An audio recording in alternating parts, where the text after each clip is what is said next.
रामकृष्ण हरी. तुकाराम महाराज म्हणतात, लोक जरी काहीही बोलत असले तरी देवाने जे केले आहे ते चांगलेच केले आहे असे म्हणतात.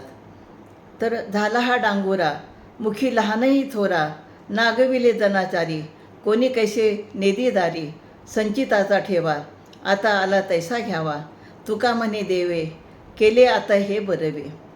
तर लहान थोराच्या मुखातून जिकडे तिकडे अशी दवंडी पिटवली जात आहे की देवाने मला जनमानसामध्ये नागवे केले आहे, कोणीही मला घरात देखील बसू देत नाही. आणि म्हणून देवा, अरे माझे संचित कर्म जसे असेल तसेच मला भोगावे लागतील, यामध्ये तुझा काय दोष आहे. म्हणजे आपण जे संचित कर्म करतो त्याप्रमाणेच आपल्याला भोग भोगावे लागतात आणि देवाने जे केले आहे ते बरे केले आहे असे तुकाराम महाराज या अभंगातून सांगतात. म्हणून आपण आपले कर्म चांगले ठेवले पाहिजेत.